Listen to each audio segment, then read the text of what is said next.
We accept the reality of the world with which we're presented. It's as simple as that. We no longer live in a world of nations and ideologies, Mr. Beale. The world is a business, Mr. Beale. Go on without me. Just go. A good soldier never leaves a man behind. Because I wouldn't give you 2 cents for all your fancy rules if behind them they didn't have a little bit of plain, ordinary, everyday kindness. Life, finds a way. Welcome to Silver Screen Biases, where we dig into a critically acclaimed movie and evaluate the truth claims within it. I'm Nelson. This is Jeff. And this week we're joined by Sheldon Stauffer and his son, Rylan Stauffer. Yeah. Hello. Say hello, guys. Hi. Rylan, how old are you? 13. And Sheldon, how old are you? Almost 40. Are you his older brother? Not quite. I'm his dad. All right. And Sheldon's joining us as a representation of half of...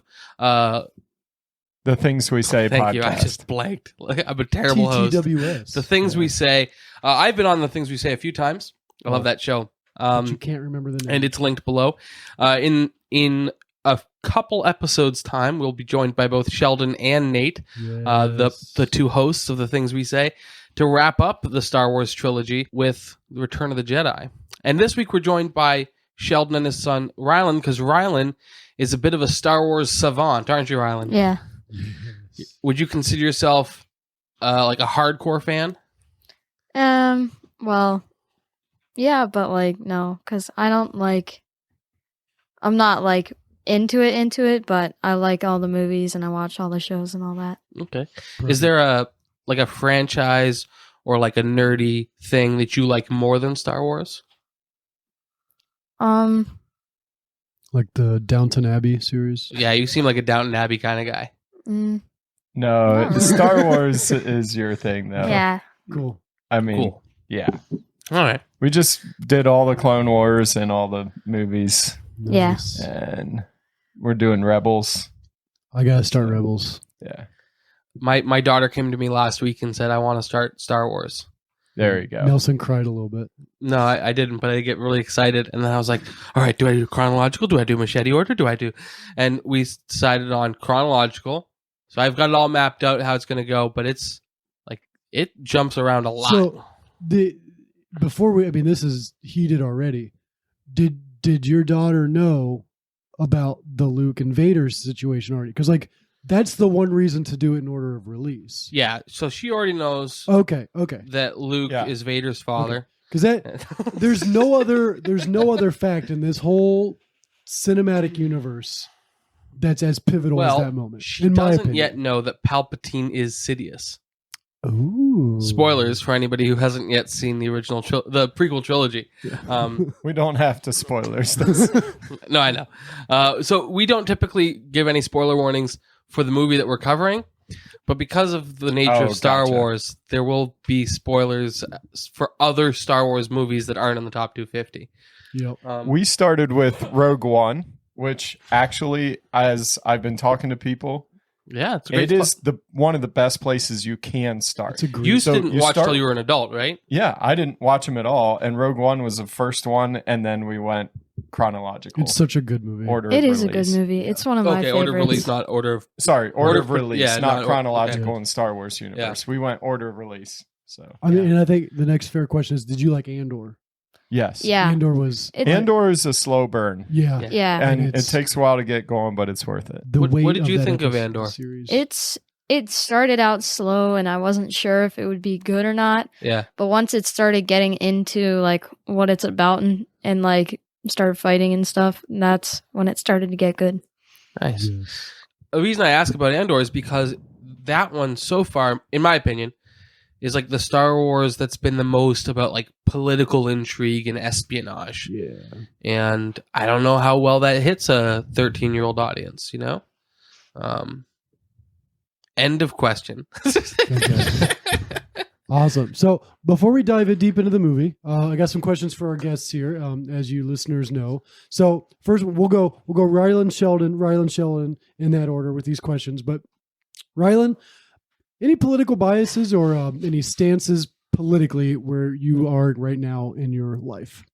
I don't know. I'm mostly just like politically. I basically just follow my parents. I don't really have many opinions, but I mainly just don't like Joe Biden. You can say that. That's fine. What's wrong with Joe Biden? It might be that he's an 80-year-old man with dementia that's ruling our country. Oh, that's ageist and ableist? No, I get it. Yeah, I mean, no argument or rebuttal here. With all respect, Mr. Biden. He's one of our listeners, so Yeah, big fan. Yeah, big supporter of the cast. Yeah. So okay, now shrinking it a little bit. Like, it's been a minute since I've been in school. Is there a school do you guys have class president? Are you in that stage yet? Like, is there any sort of like hierarchy in school that like you can kind of relate to or anything in your realm? Not really. It's mostly like the only thing we really have is like student council. Okay. But Told you. Right on. Do you run for student council? not really. I know I'm not going to get in. It's Vote like for a Rylan popularity 2024. contest. Okay. Yep.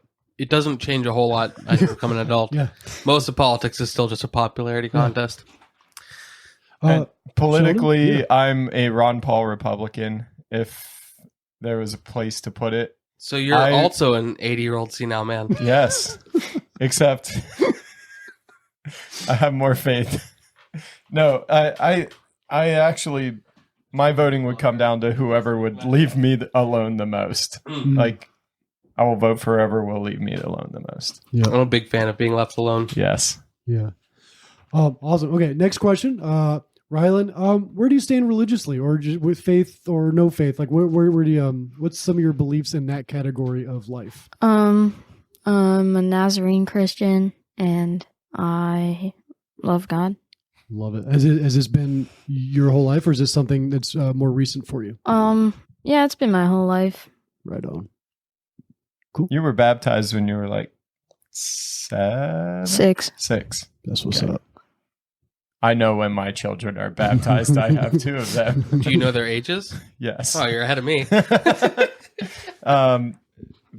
Religiously, I'm a pastor in the Nazarene Church, and I grew up Mennonite, and I enjoy the charismatic movement as well. So I've like got my foot in a few different worlds, but yeah, the Nazarene Church is what I call home, and I like Wesley's middle way, so it's a good home to be in. You're like a 7-point Calvinist, right? 7 point. I'm a Calvarminian because I'm a Wesleyan, so like he borrowed a little bit from both. You spell tulip with extra letters, don't you? But Just 2 pillars outside in the garden. You know who else was a big fan of We're a third Wesleyan way? Arminian, yeah. You know who else was a big fan of a third way? Mussolini. Yes. His way was not as close a walk with the Father as we would like. Fair. All right. Last little drill session here with questions. Rylan, favorite movie, favorite series of movies, or category movies? What would you rank as like up there for you when it comes to cinematic entertainment? Well, Star Wars is probably one of my top ones. I did like the Transformers movies. Those ones are pretty nice. Absolutely. All of them, or just the Shia ones? Mostly just the Shia ones. Are you Good excited man. about the new one?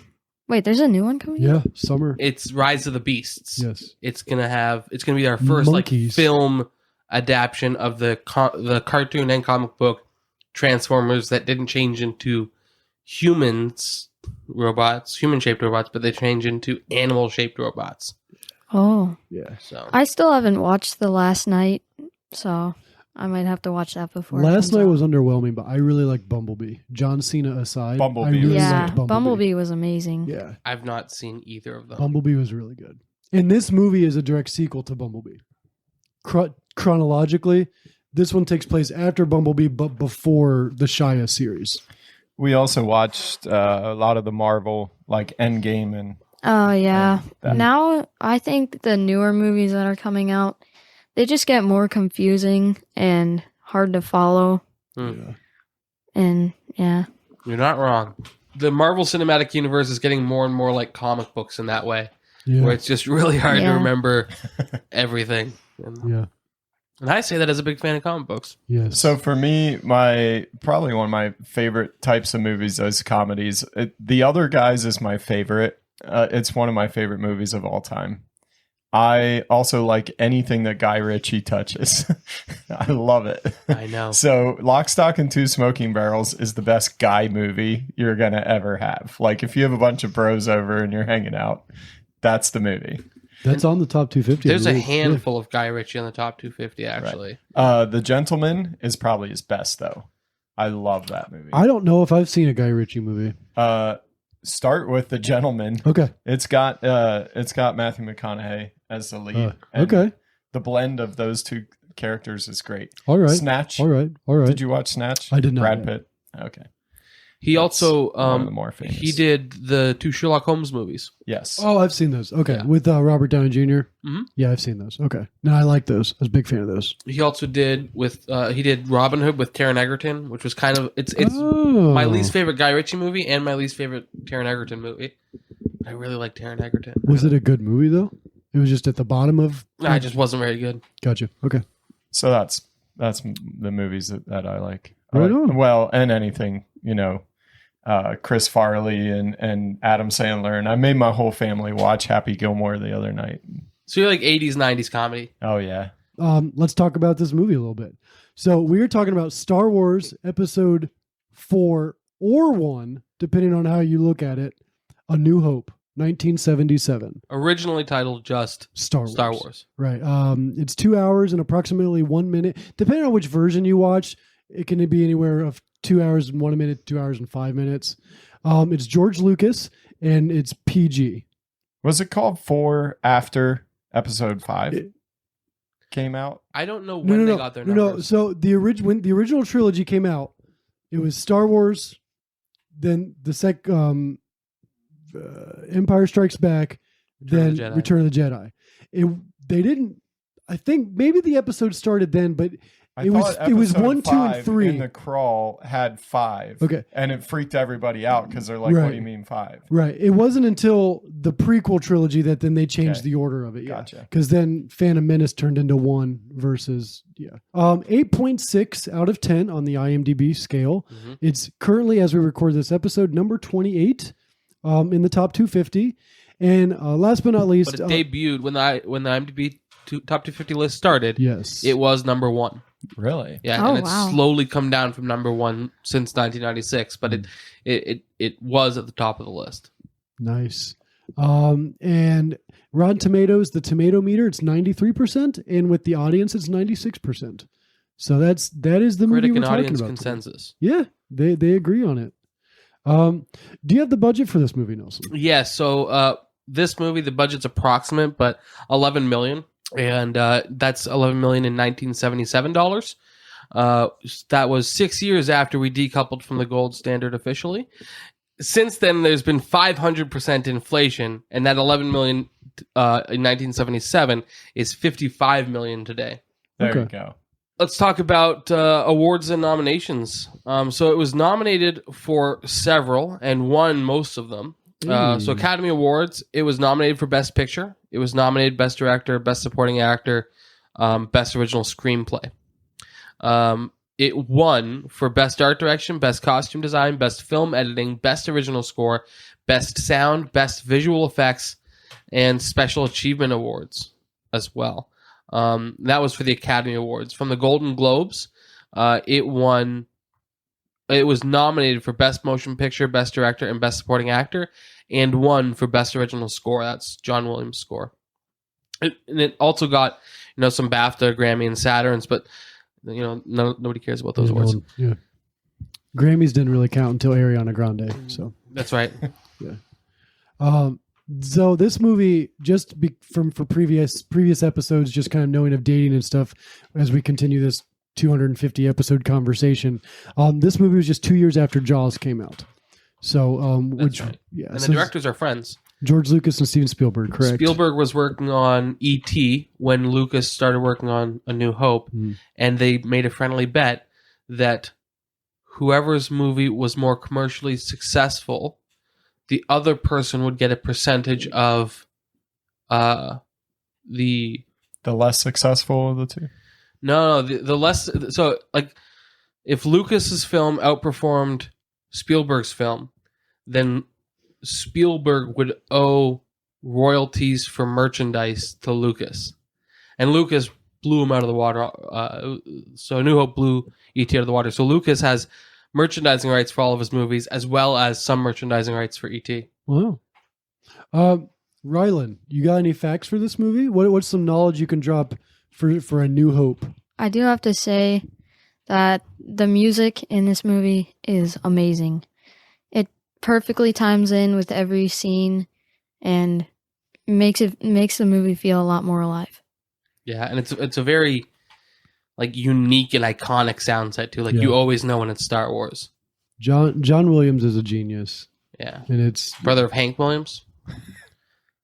That can't be true.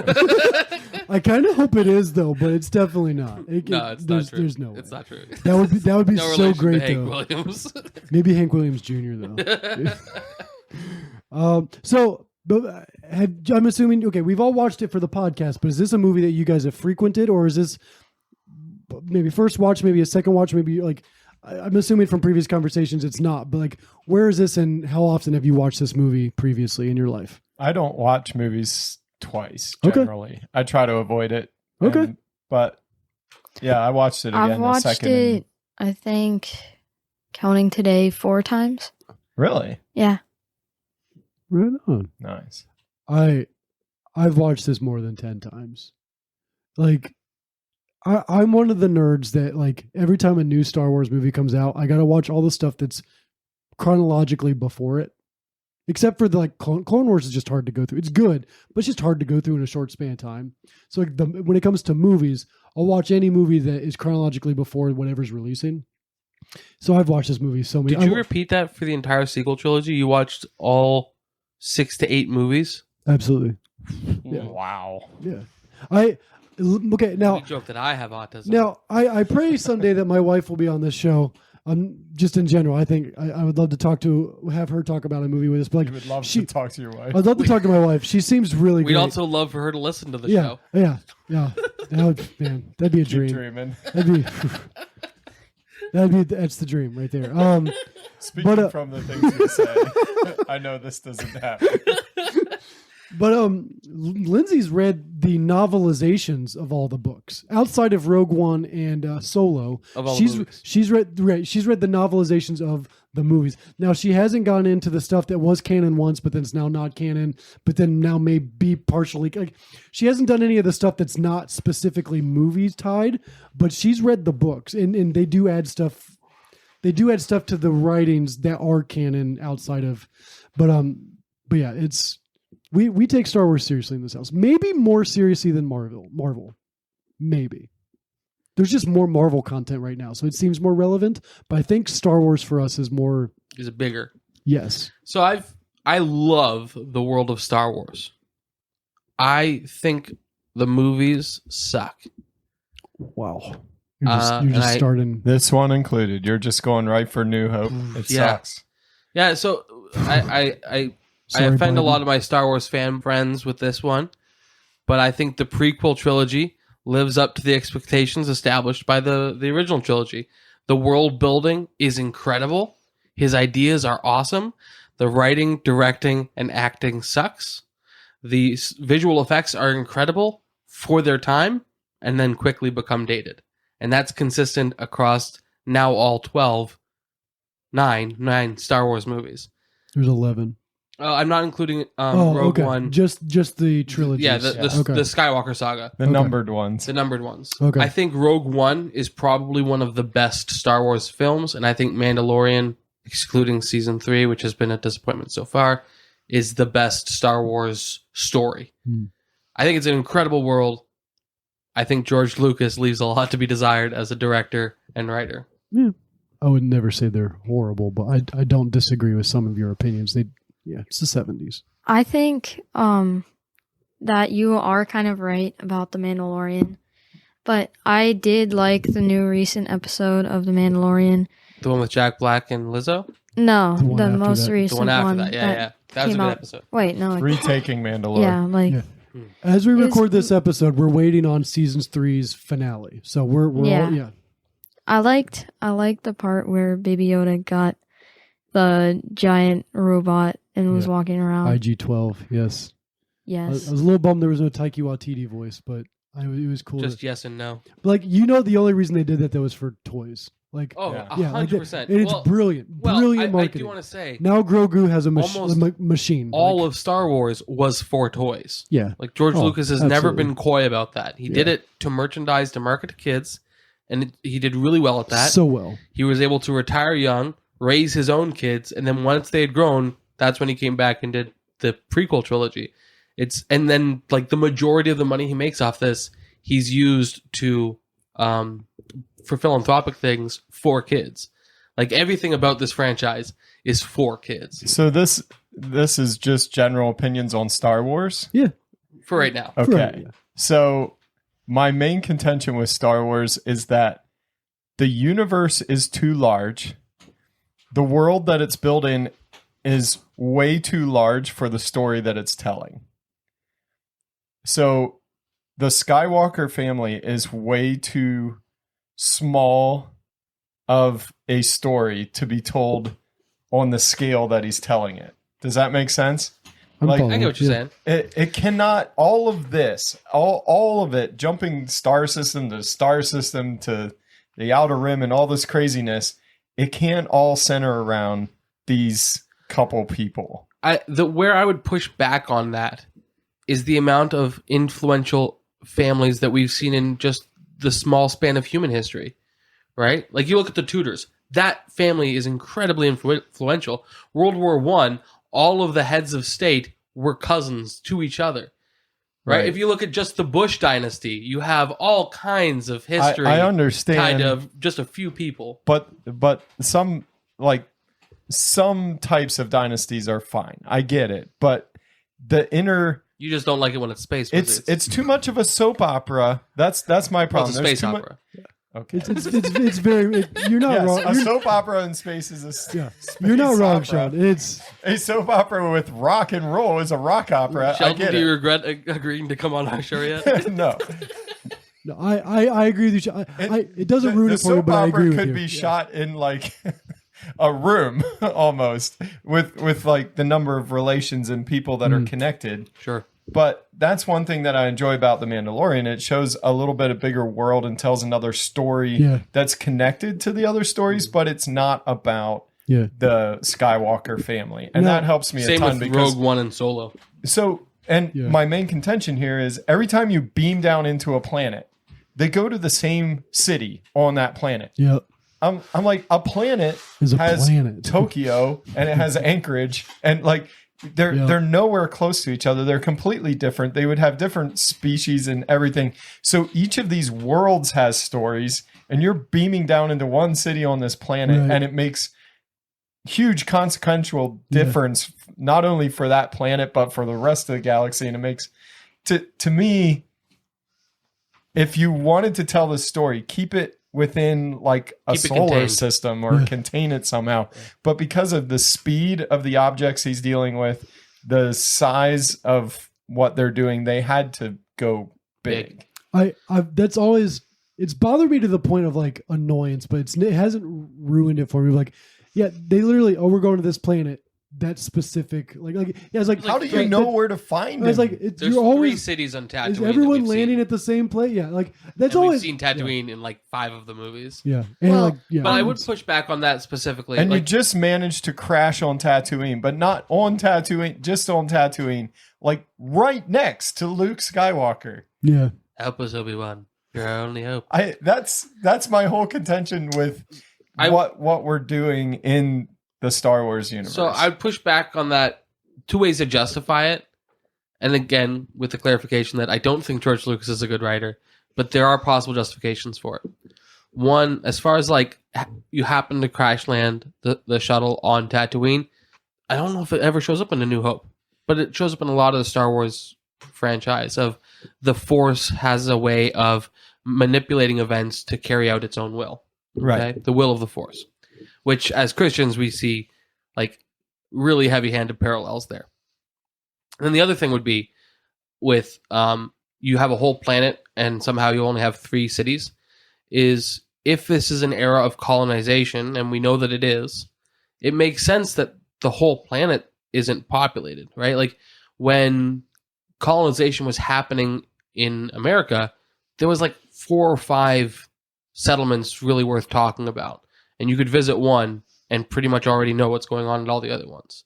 So I think that there is plausible justification for it. But you're right. Like if Coruscant, which is not in this movie, is an entire planet that is one city, why is it that we only ever see like the same 5 buildings on Coruscant? Mm-hmm. Right. Yeah. The one part of it. Yeah. Yeah. And there's so many levels to it. Yeah. Right. That's my thing. All the characters on all those levels have stories and backstories, and all the other planets that you're dropping into. This can't be the only. In time, narrative that Dave matter. Filoni and Jon Favreau will tell everyone's story. And from Star Wars. That's a good point. We're gonna get like a Jar Jar Binks trilogy of series, like 3-season arc of Jar Jar. Like it's happening. Going along with that, there are 3 new movies coming out. There's going to be Old Republic 1, sequels 1, and I think 1 continuing with Rebels or somewhere around there. Yeah, you're right there. So 1 is going to be 15 years in the future with Rey, after Episode 9. The one's going all the way back in Knights of the Old Republic era from like those vintage games, which were incredible. And then the third one is Dave Filoni and Jon Favreau are it's essentially going to be the end of the Ahsoka, Mandalorian, and the Jude Law, the Skeleton Crew or whatever. They're bringing all that together in a movie. So you're absolutely right. That was announced on Star Wars Celebration Day. Yeah. Did you say they're doing the Old Republic? Yeah, I those can't wait games for are that awesome. one. Yeah. Because I've been wanting to see Darth Revan in some type of canon Star Wars thing for a long time. He's my favorite Sith Lord by far. Yeah, right after Darth Jar Jar, right? Yeah. Unconfirmed. All right, let's move past Star Wars fandom and get more specific about A New Hope. So we touched on it first. I think this is the best one to start on, unless you interject. I mean, there's a conversation here. The Force, like it is very much a representation of faith. Do you think Star and Wars, dualism? right? Like good versus evil. Like is Star Wars pro faith? Like it is like. I mean, I know this is very ominous and like vague, but like it's a huge theme throughout this movie. Like, is Star Wars proving that believing in something that you can't quite see, can't quite understand is good? Let's start with you, Rylan. Well, yeah, I kind of do think that because a lot of the startup in like the middle of the movie, Obi-Wan is trying to teach Luke to use the Force and to like believe in himself that he can use it and that he can do something for good and not for bad. Man, I struggle with this one because there's too many elements of the Force that almost are like your white magic and your black magic and all that. So there's mostly what people believe about white magic and black magic would overlay pretty neatly onto how you perceive the Force. So if you think, yes, I'm good with all the white magic, dark magic stories, and that's similar to the dualism of like God and his kingdom versus Satan and his kingdom, and those two things being roughly equal, then I don't know. But that's where I say it doesn't support faith necessarily, because from Christianity's perspective, we believe that the kingdom of heaven is overwhelmingly more powerful than the kingdom of darkness. Right. And this is the opposite. So the dualism, like the co-equal kingdoms that are kind of conflicting and tilting back and forth, and Darth Vader's supposed to bring balance to the Force and all that. He did. Yes, he does. I agree. By killing all the younglings. Obviously, the prophecy was fulfilled. Like, I get it. But that was one of the things I was paying attention to in New Hope, because it was probably the thing that most people came out of it saying, what is the Force and how will we use this as like storytelling, or what is that teaching us? And it is about when somebody's learning about the Force, in this case Luke, he has to become mindful of himself. He has to center himself. He has to quiet himself and just listen to the Force, which is very like Eastern meditation style stuff. Right. And that comes through a lot more strongly in the things that Yoda does and says later on. And just some of the ways that the Force is taught. But then Obi-Wan talks about like it moves through us. It is everything. And yet it is, the Force is controlled. How does he say it? Like controls, or has it basically has a will. Like and so that's the part that I don't know that all the writers pick up on the same thing about the Force, because knowing that the Force has some type of will and it's guiding things to a conclusion through both the light and the dark sides, I don't know. How that lends to faith, I don't think is a clean overlay. I think I think that's actually a better overlay than the dualism and the spiritualism and Wiccan that comes with that. Right. Like we look at Old Testament, for example, and we see instruments of wrath, as we're told they are, right? And I think that most of the writers for Star Wars aren't familiar enough with that kind of idea to represent it well, and so the story suffers there. But I do think the idea of the Force having a will and using both sides to an ultimate conclusion, I think we can see that in Scripture. I think it's a very mirror darkly, but like I see that better than the light side dark side balance. I don't think that learning about the Force as a storytelling tool will help lead anyone to faith or pull them away necessarily. Sure, but I don't think it's as clean of an overlay as people have made it out to be, because some of the ways that it's used when you try and convert that to the way Christianity talks about things, it doesn't convert one-to-one very well and leads to some weird assumptions. Absolutely, in my opinion. So yeah, I totally agree. I don't think it's a huge hindrance to faith, but I also don't think it does the Christian faith any favors necessarily. I don't know. There's individual stories that you can pull out and say, yeah, this is the same story that's told in Christianity, just in a different way. Yeah. But on a whole thing, when you're talking about the Force, there's not something in the Christian faith that I say, yeah, that makes sense. Yeah. Sure. On the topic of religion in Star Wars, like Han Solo represents an atheist character in a universe where, in living memory, Jedi ran the universe. They were everywhere. So the movie opens up on, well, it doesn't open up, but it really begins on Tatooine, a planet where Anakin was a child and recognized the Jedi on sight and knew about Jedi.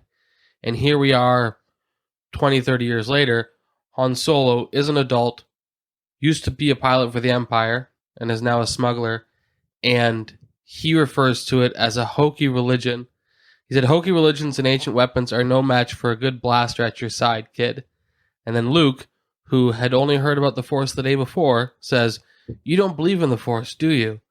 He says, kid, I've flown from one side of this galaxy to the other. I've seen a lot of strange stuff, but I've never seen anything to make me believe there's one all-powerful force controlling everything. That's the line I was looking for. There's no mystical energy field that controls my destiny. And I think that the prequel trilogy kind of really causes A New Hope to suffer in some ways, because I think as a standalone movie, that this dynamic works. With what we learn in the prequels and stuff, it really makes this a little less believable. Going into the midichlorians and all that stuff. Yeah. Where it's just like, this is stuff that everybody knows about in this universe. But I did think it was funny, specifically, and I think this lends to Lucas being a bad writer, that Luke Skywalker learns about the Force for the first time talking to Obi-Wan, like the day before. And then when Han Solo says, I don't really believe in that, he's like, you don't believe in the Force? Well, it's like, you've just learned about this. In an argument just for specifically Luke, Sure. His Uncle Ben, was it Ben, right? Uncle Ben was trying to essentially shelter him from anything about his father. Like, it's like, it's not, and they literally live in the middle of nowhere. It's like, it wouldn't be hard if we assume that he's Uncle Owen. Huh? Uncle Owen. Oh, Yeah, Uncle Uncle Ben Ben is Uncle Ben Spider-Man. is Obi. Yeah, there it is. Yeah. Old Ben Kenobi, Uncle Old Ben from Spider-Man. I'm mixing up my Bens. Like it's no. It could be a representation of just sheltering someone from like an actual reality of like I don't want you to know this actual reality because I don't want what it can do to you. So It's it like- wasn't like Luke was agnostic or atheist to the He was Force, ignorant. and then Yeah, But it- unintentionally and then it's ignorant. revealed to him, and then he immediately runs into someone that's more experienced than him that just doesn't buy it, Right. and he's like, "Wait, Ben Obi-Wan obviously buys it. Yeah. You don't buy this. You don't buy in." Because So that's the incredulous Yeah. part for you it. know I can buy Uncle that. Owen, he tries to avoid the topic of Luke's dad. So like in the years that we don't see as Luke as a child and stuff, like he's avoiding that topic. Like, oh, he just died. He was a pilot. He died in a crash. Like, just leave it there. Like, it's like I imagine Luke grew up pretty sheltered. Which, I mean, he kisses his sister for goodness sakes. I mean, like he And know. she kisses him. That's true. I know. I that's just a joke. But like I feel like there is some intentional, like Luke's intentionally ignorant because of Uncle Owen. And Luke has all the markers of somebody that's very sheltered. Yeah. He's That's whiny. Yeah. He doesn't have a larger perspective than himself. Yeah. He as soon as he sees a girl for the first time, he's like, "She's so pretty." Yeah. It's like They really did go to lengths to sexualize. Am I that, wrong? though. I mean, no, but Yeah, no, he's like, "Play that again," and I'm like, "Dude, calm it on down." I realize this is the first time you're seeing an image of a girl playing in your room, but let's not just be like, Let's not be "Play too that weird." again." Where did she go? Let's not be too weird here. Yeah, let's I not think- make this awkward. Well, I also think that- kind of on that too, right? Like we have Luke wanting to join the Imperial Academy. Is that okay? You said the academy, and I didn't totally pick up. It was specifically the Imperial Academy. There's a deleted scene that really gives us better context, but we're talking about the finished product. Why does he get recognized by the one pilot then? When So he the deleted scene, that guy is from Tatooine. Okay, That guy is at the Imperial Academy. okay, And in this deleted scene, he's telling Luke how things are at the Academy, that he's enjoying it, he's becoming a really good pilot, and that when he re-enlists, he's going to defect immediately to the rebellion. because Luke clearly likes the rebellion and doesn't like the Empire. Right. And yet, we see him saying, I want to enlist in the Academy. That's what I didn't get. well, I think the reason why he wanted to be in the Imperial Academy was because he wanted to get off Tatooine, Yes. and he didn't want to stay in the same place his entire life. Absolutely. Gotcha. Yeah. He yeah, did not want to and be I a think farmer. that's why they cut that scene, is because even without that scene, we still get this idea of this like scruffy nerf herder that just wants to get off planet. And I think that it's really interesting though that like as soon as he sees some of the destruction caused by the Empire, where they blow up his house and burn his parents or his uncle and aunt, his animosity shifts and he dislikes the Empire now. But also like the moment he sees a pretty girl, he's like, well, maybe I'll join the rebellion. And I think that's like, we laugh at that, but that's because we have a bit of distance from when we were like, 18. You have the other thing that shows that Luke was sheltered. You have a rebel general standing up there saying, "This is pretty well impossible," and Luke's like, "That's not impossible. I used to blast womp rats with my whatever." And In my land speeder back home. Yeah. Okay, Dude, farm boy. These do not. This is not a 1-to-1 correlation. It's not a blaster shooting a womp rat. It's Yeah. a torpedo hitting a gigantic space station in a very precise spot. Yeah, it's a There's like- space station the size of a planet, and you've got Exactly. like a Yeah. 3x3 meter. When we watched it back, I'm like, "Shut up about your womp rats, Luke. Nobody cares." It's like that guy. Like you're living in Japan, and the guy can't stop talking about his dairy farm in Minnesota. Acknowledging We could not be yeah. further from anything that matters. Acknowledging the whiny Luke Luke really makes you root for Yoda in the next movie. When Yoda's Makes just you root for Vader in the first movie. It makes when you Yoda's root just- for Han Solo in this movie. Yes. Like, I don't think you come out of this. I was looking at some of the artwork for New Hope, and I'm like, where's Han Solo? He should be like the biggest face in this whole thing. Him and Leia stole the whole show. And Well- Luke is whiny. He's like not, other than making the clean shot to take out the Death Star, which is what makes him the hero Yeah. in the And- end. And originally, Lucas didn't intend for Han Solo to come back, which is why at the end of A New Hope, you have Han Solo written in a way that he can exit. Right. But the fans loved him so much, Lucas is like, I guess I got to get him back. was it side note, but what was it? Indiana Jones or was it Star Wars that Harrison Ford was not like which trilogy or what was the ones that he was like, I'm not really into this series? Any of them. Really? Okay, I thought Harrison there was one he was Ford super he- into. Is an accomplished actor who does not like acting. That he did not want to be in and during the sequels he wanted to leave so badly. Yes. He didn't even want to be in The Last Jedi, but he was. Okay. Was he, He the was- same way with the Indiana Jones movies? Like, Yes. even the new one coming out, like, is it for him? Is it just busy work, or does he enjoy these at any point? Like, So he moved to Hollywood, tried to become an actor, didn't find any success, and gave up and was like, you know what? I'm fine with this. I'm good with with carpentry skills. I'll just be a professional contractor. And he was working on, it was either Lucas's house or somebody on staff. Mm. And so like one day he just read lines to fill in, and they're like, perfect, you're hired. And he's like, I don't want to be here. And he, like, you look at the press release, like, not the press release, if you look at him in any press junket, promotional stuff. he hates it. It works He so. hates all of it. It works so well It for his works character. perfect. Yeah, it does. it's like you're playing right into it, man. You're playing right into it. Yeah, he's a perfect casting, and he doesn't want to be I- there. I What- watched him pet Chewie's head when Chewie stuck his head up through the vent, and he just like gives him this rub on the head, and I'm like, how is that? That is not their relationship I in would- general, but he just sees this carpet head stick up, and he just Can't gives help. it this little. If like, there's a rub. It's 7-foot hilarious. giant monkey thing, I'm not petting its head. I am running in the opposite direction. Yeah. Well, he was friends with, I'm with Ryan. Chewie. at Yeah, that it'll rip point, your but- arms off. Yeah, it'll rip your arms. Nor am I going I- to play space chess with him as well. Like, I do want to say, like, so I was looking up, what does Lucas say that this movie's about? And because there's so much distance between now and when the movie came out, it's really hard to say what of that is like retroactive. right. And one of the things that I'm darn near certain is retroactively applied.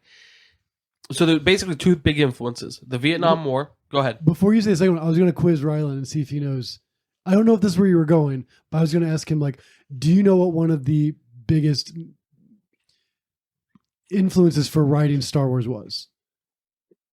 I don't know how else to say it without giving it fully Yeah, away. I get it. Okay. I'm not sure, but Was it Dune? Dune. That's why, yeah. Is that where you were going with That's this? not where I was going. Oh, okay. yeah. Because Dune predated. The book Dune predated Even the Star spice Wars. farming and all of that And- came Yeah. from Dune. Yeah, They're I was- making a second part for the Correct. movie. yeah. That's So I just didn't know if I you wanna watch knew the that one. connection No, between he, okay. he stole heavily from Dune, Yeah. Flash Gordon. He loved pulp fiction and pulp serials, not the movie Pulp Fiction, the Right. genre, which Star Wars is based off of Flash Gordon, which is a Yeah. pulp serial. Indiana Jones is based off of pulp. You also enjoyed pulpy orange juice. Yeah, famously. But so there was two big influences for writing this, and one of them was the Vietnam War. So this movie, it represents the way that you have this great big empire, and America is an empire, fits all the terms for it. People don't like that, but it's true. It's true. And what was happening in Vietnam was very much imperialism, and young people were very unhappy. And that's something he tried to capture and explore in this movie. The other thing that he claims he was trying to capture and explore in this movie, and I do not believe, is the civil rights movement, and it's all about equality, and Don't buy it. and that you have all these different alien species working together. Here's why I don't buy That's that. such a minor part of this movie. Well, not even for- just that. for it to Here's why be- I don't buy it. Right? Like, very clearly in Star Wars, droids are an analogy for slavery. Right? Mhm. Movie never, in nowhere in the Star Wars franchise has that been grappled with. a lot of science fiction writing has grappled with droids as slavery. Lucas never touches it, right? But then we have the xenophobia of aliens and stuff. Well, Leia's supposed to be our progressive heroine who's doing everything to save the people. Mm-hmm. And what does she say the first time she meets Chewie? Move it, you big furball.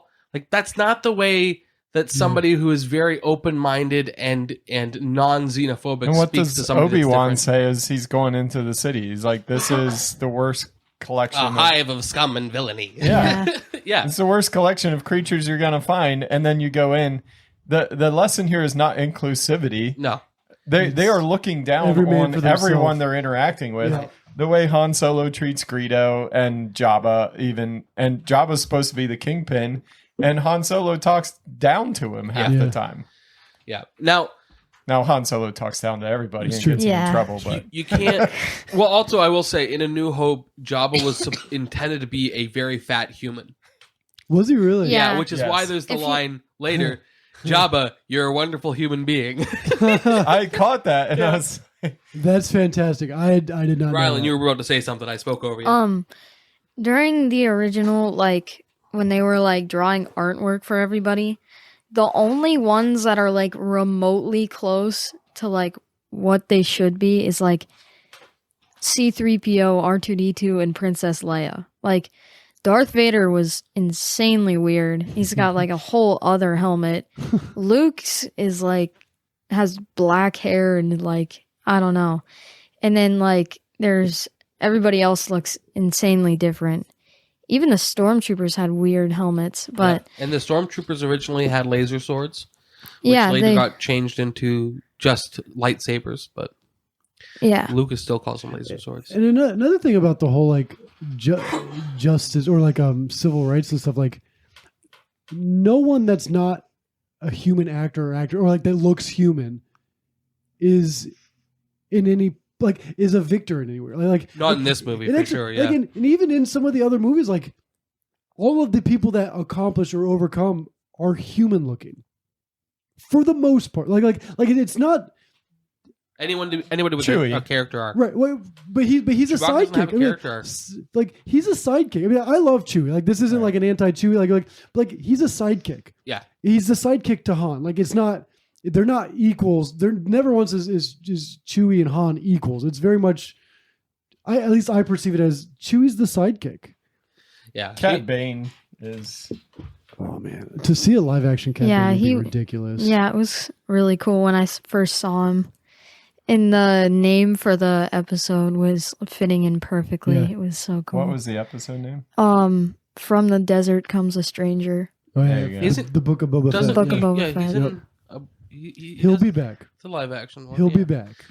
He looked so good. They're not. Just but his species was in the cafe, which was cool. Yeah, that's right. Yeah, yes. There's a lot of species in that cafe done with practical effects that they continue to do in really incredible ways. The practical effects in this movie are incredible. Really well done. And if you're watching a newer version of the movie, there's bits of CGI put in after the fact that looks so bad. But a lot of their real props and stuff, didn't they partner with like Royal Shakespeare Company? Well, that and Industrial Light and Magic. Jim Henson and stuff. Yeah, yeah. Jim Henson was there did as well for a lot of puppeting. A lot of the puppeting, and then Frank Oz, who is like a huge part of the Jim Henson production company, voices Yoda. Yeah. So yeah, and then the other. What was the other company you mentioned? But Industrial Light and Magic. New Hope. Royal Shakespeare Company did help with some of that. That's incredible. Did you know that? Sure. Did you know that Yoda was originally going to be a monkey in a costume? Really? They were gonna. They tried to train a monkey to walk around like Yoda, and they tried to train a monkey to like wear this costume. But like every time they tried to do it, the monkey would just go crazy and rip everything off, and like I'd watch that. It's. I love the ambition of George Lucas. I will say that. I'd watch that for sure. Yeah, it's really funny. Like George Lucas, this is kind of evidence that he's not a great writer as well. You haven't said that before. It's interesting. Just not a great. So, and again, this is actually one that it's a result of retroactive continuity, right? Obi-Wan says to Luke, I haven't gone by the name Obi-Wan since before you were born. And like the Obi-Wan franchise, like Obi-Wan series, just came out over the summer, right? Like that makes him a liar. Obi-Wan to Luke about a lightsaber. Your father wanted you to have this. I don't remember that ever coming up in the prequel trilogies. The other thing is Obi-Wan doesn't recognize R2. Yeah. Right. Yeah. You should all the stuff And they've done C-3PO. together. Yeah. You And should be C-3PO, looking yeah. at these two like my old friends. Well, yeah, because during the Clone Wars, Unless he's they were hiding it. together like all the time. Like, And Is I he thought about still that for a hiding second. his identity from Luke a little It's bit? one thing for C-3PO not to recognize the planet that he was created on or the home well, that he was both of created them on. got their minds wiped. Like, Exactly, that's one thing. But Obi-Wan, now maybe Obi-Wan will get his mind wiped later in the Obi-Wan series. No, like There is a great line though, and this one makes me laugh, but it also makes me super frustrated. Obi-Wan says to Luke, "These blast points too accurate for sand people. I was going to bring Only this Imperial stormtroopers are so precise." Well, the thing is, the thing it. about that is that stormtroopers, even though they miss everything, and that's why they're made fun of so much. Mm-hmm. Well, the thing is, that's just like to make the main characters last longer. Yeah, it's plot armor. But they were actually, if you go back and see how stormtroopers were trained, they go through all kinds of exercises and training, and they're like trained from like when they're, I don't know, like 6, maybe 10, Yeah. to fight for the Empire. Yeah. But as soon as they run into a main character, as soon as the confrontation that's is real, that's the thing that with armor every they wear movie. head to toe does literally next to nothing. man. But also, we have in the Phantom Menace, we see a sand person snipe a pod racer, Right. like going at like 100 miles an hour. And sand people are known for carrying those long rifles. yeah, so like Well, in the Book of Boba Fett, you see them, and they keep missing the train, and like that's true. That is true. they only hit a couple of the pikes, but It's I don't know. There's a lot of inconsistency in the dialogue that can be explained away, but like I don't know. It all, Only a stormtrooper could be No. that precise. But later we do get, is it Luke or Han Solo saying, I can't see a thing in this helmet? it was Yeah. Luke when he was getting takes on the it off, elevator. And he's like, That's I right. can't see it. Oh, he still has it on. yeah, Yeah. and Yeah, that he was in still the has it elevator. on. That I can't was- see a thing in this thing. and that was not scripted dialogue. That was actually Mark Hamill complaining. Yeah, That's But it does fantastic. make sense. I think, yeah, I think For I why heard they- that before because George Lucas liked the idea, and that's like that was one of his explanations of to why stormtroopers Yeah. are so inaccurate. so there's a lot of things that like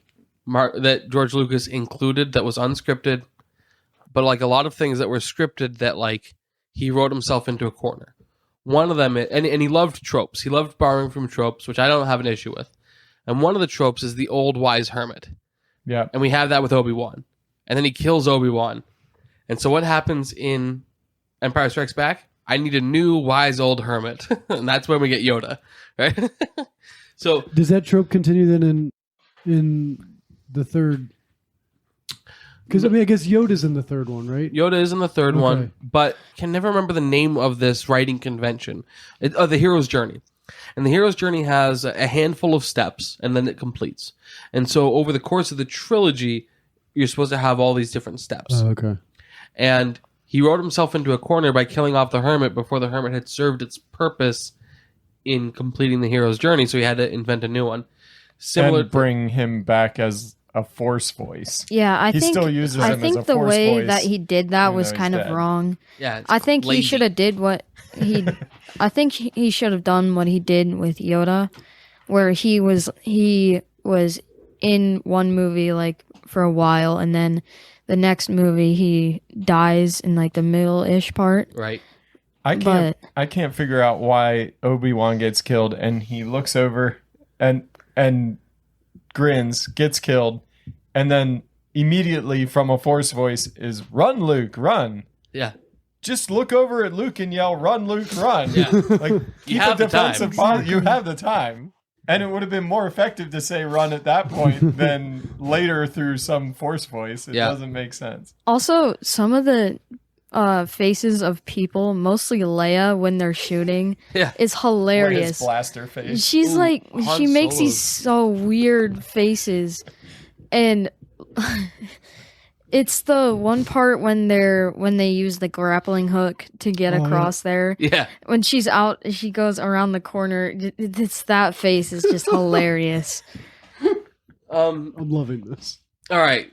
How does the octopus thing live in the trash pit? That's the thing I can't figure out. So, Everything gets crushed. Well, wait, and it's on the Irrelevant. Death Star. So someone in the Empire intentionally put a creature in there. Like I think- that wasn't what does just it do? I think It it's did. organic It trash kind of compact. Like, digests like the living part of the trash, Really? and that's Yeah. the reason why they so put it's them like in the there. little thing. So the in crusher live is I action- think- above the it? Flintstones that eats like the garbage disposal in the Flintstones. like Like it's that, or concept? thinking of it another way, you have a starship the size of a planet. You need a way to get rid of waste. Some of that waste will be organic. Why not have something organic that can process the But organic he's in parts? a tub with non-organic. It just, if that's the reason, so he's chewing on the He's a non-organic All that's stuff, left like the is- metal and things, it gets crushed into like one big flat thing, and then it gets crushed into like squares and like thrown out. I think that's how it works, but I'm not totally sure. And he's just I a have no tentacle idea. catfish, bottom feeder thing. It would make Yeah. sense. Okay.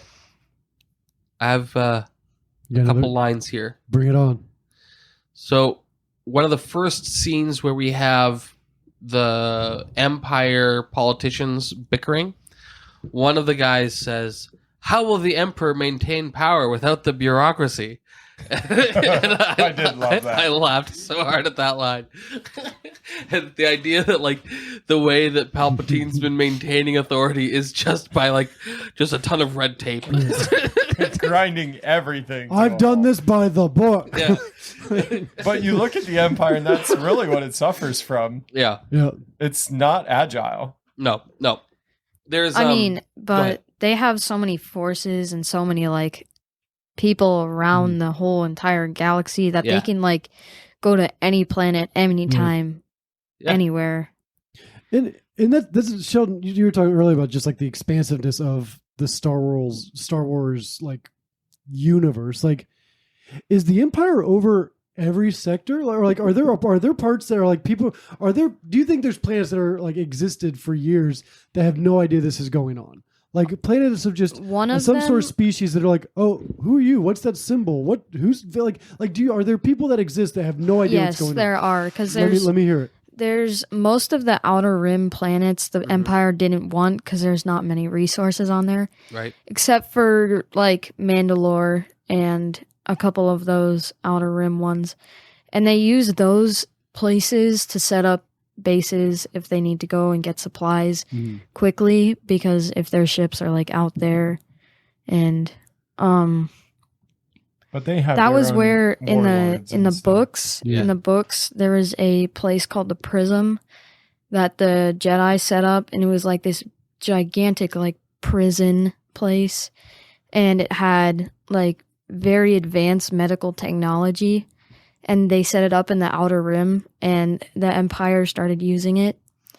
And well, it was only for one time. Darth Vader, this guy named Moff Trashta, and this other guy and Palpatine went there because there was these Imperial cadets that rebelled and basically blew up the entire like Imperial skyscraper on Coruscant, and they took the Emperor there because there was like there's this type of stuff. It's a type of gas that like basically kills you.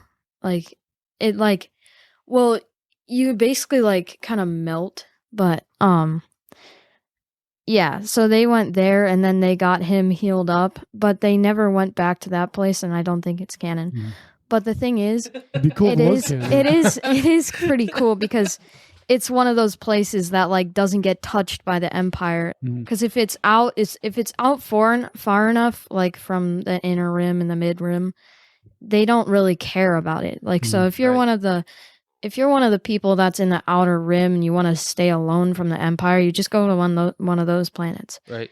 But sometimes, like on Navarro and stuff, like in the Mandalorian, they do want those places for like resources. because you can use the lava fields and all that. So the outer rim is Canada. Yeah. Yeah. Okay. So, So one of the there's things the that inner rim, the mid rim, the outer rim, and then anything that's beyond the outer rim has never been explored, mostly because every single ship that went out there got missing. And that's the reason why Well, now nobody I'm goes past the outer intrigued. rim. And just like in the real world, we have situations where powerful governments expand looking for strategic places to set up bases or influence the local politics or secure resources. Of course, America's never done that. no, But that's kind of like there is real world analogy there of like the empire, wherever it goes, it is top dog and it is in control. But there are some places where the hassle of being there isn't worth what they can get from being there. So the one thing that does help me with the storytelling of Star Wars is that most of those planets probably are not inhabitable or like being able for humans to walk around and breathe. Sure. So think about the next planet that we can find away from Earth that would be somewhere we could walk around and breathe. We haven't found one yet. Well, the thing. So how far would you have to go, and how many of those planets legitimately exist? The thing like that In is Clone Wars, you see a water like, planet, and you have desert planets. and on things like that, but- Tatooine. That was the thing because it used to be like a ocean planet, and then this second sun came in because it was like orbiting and around one sun, and then the second sun came in, and it dried up all the water. And after a while, that basically destroyed the people living on it because they used the water to like get around and survive and stuff. So they basically got all wiped out, and that's why you see in the New Hope you even Those see big those big skeletons. bones. Mhm. Then when Crate C-3PO, dragons. yeah, no, crate dragons live in the sand. Wait. No, those are the Sarlaccs. Sarlacc. Live in There's pits. there's another one. Did you in the Mandalorian? I think there's a That's crate the dragon. Yeah. He kills one. No, there's Yeah. a mythosaur as well, but there's a He crate kills. dragon. Oh, yeah, He kills you're a right, crate, Well, the crate dragon. One the Season crate you're right. dragons kind of adapted to the Oh, no, is sand was that other Book than of the Boba? water. Both. Wait, No, is it Book of Boba Fett where him and Boba Fett feed that whole community on the crate dragon after it's killed? It's Mando. I and- think that's the Mandalorian because Yeah. Is that when the Boba Fett first comes into the story arc? Like, no wait, that was with the Marshal. That was Yeah. with the Marshal when okay, he had so Boba Fett's so- armor. but- Okay. Yeah. Oh Yeah. yeah, it was Din Djarin and the Marshal. And they Okay. went out with a bunch of Tusken Raiders and Yeah. killed That's that right. thing. And they even found Pearl, which is That's right. from. Yep. It's very rare. Like those things cost like millions and millions. Now of we're So way rare, off of New it's Hope. entirely invented. I have a question for you, Rylan. I'm going to put you in the position that Leia was in. You have two options. Your home planet is destroyed, or the rebel headquarters is revealed. Which do you do? I would probably do the same thing that she did, where she just lied and probably just like What tried kind to. of child are you raising, Sheldon? Well, if He's it's his own person. A strategic child. well, if you think of the amount of people that were on Alderaan, I would do the same thing that she did because like, or I would even just tell them where the rebel base is, because there's like millions of people on Alderaan and they're all peaceful, and that's a really big planet where a lot of people live, and Yeah. I think saving a whole planet rather than saving like probably like a bunch of ships and all that. I think you could build up the resources more than you could get that amount of people on another planet. She So. seemed pretty trusting of the Empire because she did name a planet, and then they continued to blow up Alderaan. So like, and then she was shocked by it. Like, Well, she was an Imperial senator. Yeah, she was. And then, Right, but like, And she didn't know the knows- Senate had been dissolved. She Right? knows that they're like. She clearly knows they're evil. They've Right. kidnapped her. It's like, but she's like, she was so shocked that they were still going to be evil after she gave them the help that As she someone needed. from Alderaan would be. Yeah. They trusted in the 'Cause- whole Senate process. That's and true, they, yeah. well, the Rubes. thing that I don't like about her, I mean, overall, and Yeah. like you could say that. I the did. commanders on her ship were so weird. They're like, yeah, we're on a diplomatic mission as they continue to shoot stormtroopers. And I don't understand why you would retaliate against the Empire anyway, because Yeah. you're going to get destroyed eventually. Yeah, they've got F-16s and nukes. And what's the planet that she mentioned? When she- Dantooine. Dantooine. So she just put a whole other planet under the bus to save another planet, and like, so just there's no right choice there. Like, and like, if we're talking ethics, Isn't Dantooine where Yoda is? No, that's Dagobah. Yeah, you're right. Dantooine is an outer rim planet that nobody really cares about. but I sure do. But Leia there's- doesn't care yeah, about it. Leia for Leia sure doesn't. She has an bunch ex-boyfriend of- on that planet for sure. Yeah. Bunch of Yeah. scruffy nerf Someone herters from on Dantooine. someone from college that she had it just she's like, I got a planet for you. Yeah. That's the prequel canon I want to see. Is the reason that Leia's okay with Dantooine being blown up. Leia, the college years. All right. Galilee. Can anything good come from there? Not a chance.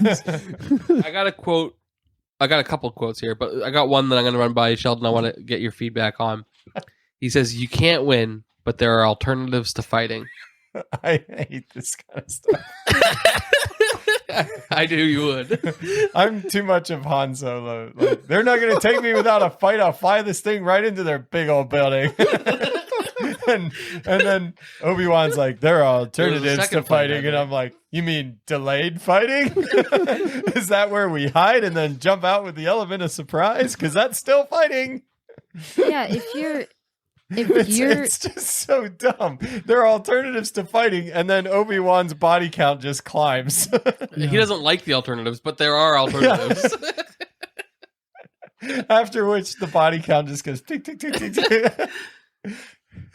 Everybody they killed after they entered the Death Star is against what he just said. And then everybody they killed after they left the Death Star on the Death Star. Oh, Rylan, who has the highest Body count? body count in Star Wars? I don't think know this. I think the number one is, I think it's possibly Darth No, Nihilus. it's R2. It is. It is. I think R2 has the No, highest. Darth Nihilus literally can suck the life out of planets. He's his own Okay. Death Well, Star. are we talking Sounds like my ex-wife. Are we talking canon or non-canon? I don't have an ex-wife. You should say my first wife. It confuses everyone. No, she listens. Yeah, she's your first wife. Yeah, but if I said that my first wife is the kind of person that could suck the life out of an entire planet, Love you, Jen. For the record, that was Jeff, not Nelson. Right. In a platonic friendship sort of way. Darth No. Vader did have one of the highest, but not nearly as high as like old Republic villains like Darth Malak and Darth Yeah. Revan. Like Darth Vader did go to a lot of planets and killed a whole ton of people. Like just he's for fun. got like millions and millions of kills, but like it's not more than like even some of the non-canon viruses like that can take over whole planets killed more people than Darth Vader. Well, Oh, Alderaan alone was 2 billion people. Yeah. So I guess R2 is But- lighter Well, than- technically that was technically the Death Tarkin. Star. Okay, well, that people- actually raises an important question, and Rylan, I want to hear your thoughts on this. Who has the blood of all of Alderaan on their hands? Grand Moff Tarkin or the guy that pressed the button? I think it's the guy that pressed the button because he could not do that and save a whole ton of lives. But if he did that, he would get killed, and they'd probably just proceed with it anyway. And even if he didn't press the button, it still would have destroyed the planet because there's like 16 or like 8 some different like things that go into like different lasers that go into make one big laser and they Right. shoot it. So even if he didn't, they would still have enough force to shoot the whole thing. So so you think that According- eight according- of those is a different launch key? Oh yeah. But According to fandom, C-3PO has 3 kills. I find that to be too high. they're probably all I mean, accidents. yeah. They're closing Isaac doors. Asimov has some thoughts. Closing doors over people's necks. That probably is. I'm betting the Mandalorian is not going to be anywhere near number 1. Armitage Huck's at number 1 with So- 155 billion. 'Cause that's what I Well, was going to that's say. true. That's true because The- he. the Darth Star Nihilus at Killer. 6.5 billion. Yeah. Yeah, because sucking life out of planets. Grand Moff Tarkin 2 billion. So are they? Krennic Yeah. at 11 million. Because Krennic? Really? Ahsoka Tano 4 million. because Good for her. so Krennic, Well, yeah, Yeah. because Girl's she getting it done. she went Girl boss. through Wrecker when at she was- 2.4. She's a gray Jedi now, right? What? 2.4 million for Wrecker. 2.4 million. Luke at for 1.5. And Luke at, Oh, Luke the Death and Star. Dooku. So Luke is at 1.549 and Dooku is at 1.5 even. we'll call them almost. collectively Luku. There you go. Luku. Yeah. Count Luku. Now, I want to go back to what Rylan was Darth saying is because I think he only had at a pretty astute 153,000. observation there. He said if he was one of the turnkey guys for the Right. Death Star, if he refuses on moral principle, he's likely to just be court-martialed and replaced. Right. Do you or think the just Empire's just going executed to because court? the They'll Empire's kill. just like that. They'll kill him. They'll execute. That's him. what But a no, this is a court-martial is. real Oh, life quad. I knew that. So So, I knew that. you know, and we just did Schindler's List. And What? the Nuremberg defense was I was just following orders. right. Right. And the courts determined that that is not a sufficient defense. hmm Just following orders is not a sufficient defense. Reminder to all military and law enforcement. So that means that the guy turning the key is still responsible, but that doesn't mean that Grand Moff Tarkin isn't responsible. Right. Yeah, because he sent the order. Right.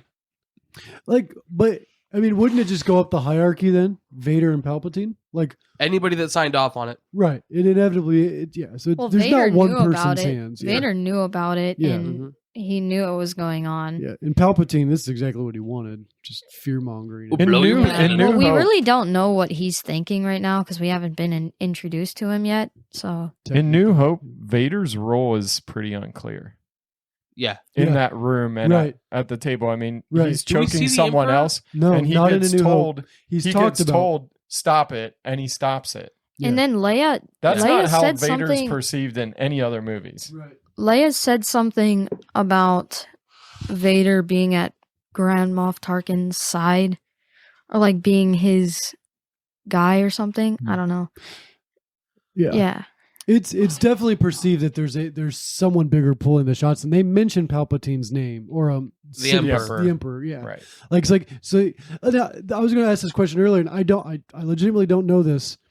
When this movie was wrote, produced, made, and put out, was there already plans for a sequel, or did George Lucas have a bigger story at this point? I know obviously he's wrote more since, but like at this point when the first movie came out, did he have more story to tell? When this one came out, like, was there already a sequel in talks? I think he probably did because like the way he set up everything, he kind of set it up so that it could have a sequel or it could not if it didn't go well. Mhm. So like if it didn't go well, he just wouldn't make one. And if it did, which it did, he would make one. So he did end up making another one, and it did fit in place with the whole Star Wars thing. Right. So Do you know for sure, Nelson? If it I think so. He claims yes, from the beginning he had the whole story in mind. What do you mean by the whole story? The whole like original trilogy? Yes, Or well, like more than that? anywhere from a trilogy to 9 movies, depending on the day you ask him. Okay, I he's got you. all over the place with it. I think it's a lot like the civil rights stuff, which is like he reads it back into it Mhm. because, like, he hadn't decided if Vader would be Luke's father until the scene it's shot. They filmed it both ways, and then it was like, yeah, we'll go with that one, right? But- Like he was flying by the seat of his pants for all this. I find that hard to believe in because in this movie, obviously I knew like there was no spoilers for me in this movie. Like I knew going, it's like that's one of the things that I paid attention to was like they always kept alluding to Luke's father in the same conversation as talking to Vader. Like in that conversation, it's easy to pick up in that dialogue that Obi-Wan knew. Like I find that hard to believe that relationship wasn't already established outside of this movie. All of the dialogue in A New foreshadowing. Hope insinuates that Vader did not that Vader betrayed Luke Skywalker's father. And yes, he did betray him, and yes, he did kill Anakin, but not in the way that anybody would have anticipated based on the dialogue.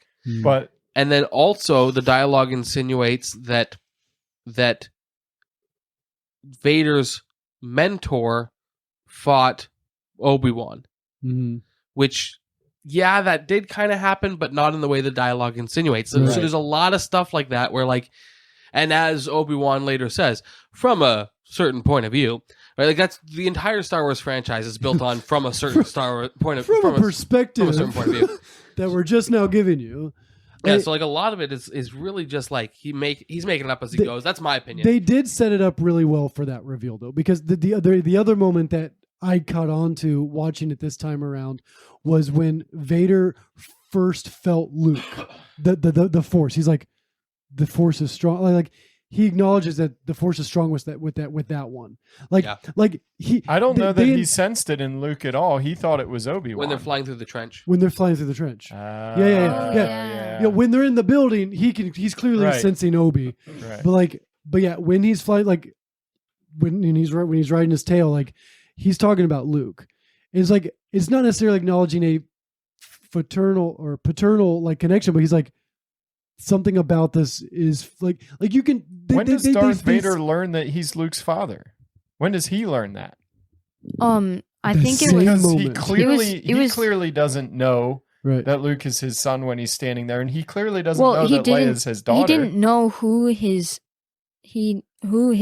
children were, or that they'd survived.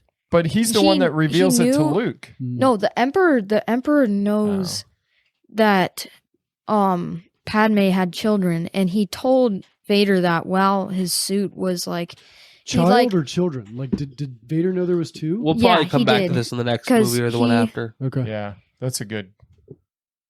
Yeah. Now there is one thing that I will say, like Vader's on the Death Star. What? He's in all the conversations where they're talking about what's happening, trying to find these two droids that escaped. Mm-hmm. They know that the droids escaped to Tatooine. That doesn't seem to perk any interest for him. A guy born and raised on Tatooine. Who returned to Tatooine several times as an adult. Yeah. Including ones to slaughter an entire tribe of sand people. And then the stormtroopers not only are in Tatooine, but they blow up and murder his half-brother and his wife. Like, you'd think that any of this would become immediately relevant to Darth Vader, and he'd be like, hold on a second.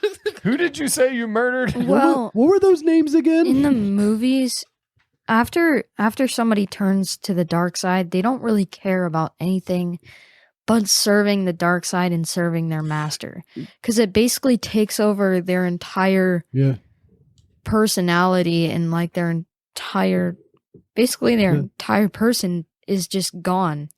They're not the old person. They're basically a new guy. That's actually a really good point. You could chalk it up to like trauma, like literally blocking out a part of your life. Like, and that could almost Anakin Skywalker. Trauma triggers. That could almost be Obi-Wan's excuse too for not recognizing the droids, because Obi-Wan was at that same moment that Anakin was turned into Vader, and that was traumatic for both of them in two different ways. They both could have psychologically. That's a very good point. Like. You could easily put that in as the reason why, and it makes sense. The other thing is that's the only good explanation. When Obi-Wan said, "That's good." Vader killed his father. Yeah. It's basically the same thing, because the dark side basically killed his father. Correct. Yep. But we find out that his father is not all the way dead. Right. He's still inside Darth Vader. Like, in a lot of times in like everything leading up to the end of Return of the Jedi, he tries to like block out the Spoilers, light, Rylan. the light in him, and he wants to like get it out of him because Yeah. he wants to prove to his master that he's more powerful than he actually is. Right. So Now, we can compare this story to the other science fiction work of Toy Story, because Buzz Lightyear went through the exact same thing with Emperor Zurg. Boy, howdy did he ever. Man, the parallels there are enormous. It's tough stuff. All right, another quote from the movie. Jeff, I'm going to run this to you this time. All right, I'm listening. If money is all that you want, that's all that you'll receive. That's what Obi-Wan says to Han Solo. Or is it Leia that says that to Han Solo? Someone says that to Han Solo. Your thoughts? I mean, that quote is essentially, that's the definition of motivation. Like I mean, granted, obviously, like if you want an NBA championship ring, you may not get it, but that's In fact, but, statistically, you won't. but that is what you're like. That becomes what you strive for, and every action that you do becomes actions that hopefully get you to that step. So like, it's a vague statement, but like I do see that as more truthful than not, or like more plausible, because like if you lust after something, if you're greedy about something, or like it's just like in different categories, like if it's something that consumes you, you'll get it, but you may not like what it actually does to you. So like there's many forms of that, like where you just get consumed by something and like you'll get it in some form or the other, but you may not like how it turns out. But the statement is alluding to the fact that there's something better, right? Than the exchange you're making. Right. You're making an exchange for this thing, but that's yeah, kind there's of something better. how it was with Anakin. Spoilers for prequels. Oh my goodness, I haven't watched those yet. When Anakin wanted to save Padme, he got so into it that he got entirely lost to the dark side. Yeah. And that's eventually how he became Darth Vader. If he would have just watched the sequels, he would know he could have just force healed her. Yeah. Yeah. That would have come in handy a lot of times throughout these movies. Just be Rey. It's not that hard. Just be Rey. Just be a Learn the different Force character. for 43 minutes and Yeah, you can as just a- force heal people. Yeah, Anakin at 10 years old is too old to train, but Rey, as a full adult, is fully primed to learn Force abilities that nobody else has heard of. That's the reason mostly why I don't like the sequels. Not because it's a because girl. she no, it's not that. Kitties. It's because she just, it's like so Anakin, he trained for lots and lots of years, and he eventually was probably just as much as powerful as Rey when she learned for like 10 minutes. Yeah. It's so annoying because they sped up the process so fast. Yeah. And It was lazy writing. yeah. There is that huge loophole of like, okay, if they have the Force, couldn't they just like force turn the lightsaber off? Like is that not something like, is the lightsaber? Don't be ridiculous, Jeff. You can't do that with the is- Force. That's not how the Force works. Like, No, You you can pull can yourself towards a do spaceship, that. but you can't. you can or a lower- spaceship towards you. or pull a spaceship So towards just you. that's all. I just like. But turning yeah. that light switch off is pretty difficult. It's a lot. You're asking a lot of The Force. Kyber crystals prevent it. Yeah. Sorry, Rylan, you were going to say There's actually like these books that I read a while ago. They're like, Lord of the Rings? no, they're Star Wars based, but they're not actually like canon. And in one of the parts, this guy is using a training saber against another guy, and they're like training, and then he just like does that and like shuts With off the his hands. lightsaber and smacks him right So in the it's shoulder. been done. Yeah, It's been done, but like it's Yes. not canon. It's not canon. Not you yet. could make the argument that Obi-Wan force heals Luke when the sand person hits him. Oh, Because Luke is laying there pretty much out, and Yeah. Obi-Wan sits over him, just puts his hand on his head for a little while, and then he's like, oh, he's going to be fine. You could have your first force heal Well, right I there. mean- they could I want to definitely see Force they- head explode. they could force head explode. they could retcon that. Yeah, No, you can only choke them. You can't. Yeah. You can't make their heads Well, pop. it's not because though actually- the force it's- flows through you, it only around your neck. Force Well, the constipation. thing is, it's not You'll not actually poop for around their days. neck. The way that Vader does it is he it's basically like having hands that can go through things. Yeah. So you Oh. control your hands, and that's when he goes when he squeezes his fingers together, he's squeezing their windpipe with his hands. Oof. And it's closing their windpipes that they don't die, but they're thinking they're gonna die. Oh yeah, because you don't see their skin compressing. Right. Yeah, you just see that So he they're could, in straining out their theory- neck, and that's what happens. He could reach And then when through he the fully lightsaber. closes, I was gonna say And you then- could just stop people's hearts if you wanted. Oh yeah. you- Rather than grabbing your windpipe, couldn't you just squeeze Cut your off an heart? artery. technically, there was an ability for that. Well, there was an ability kind of like that.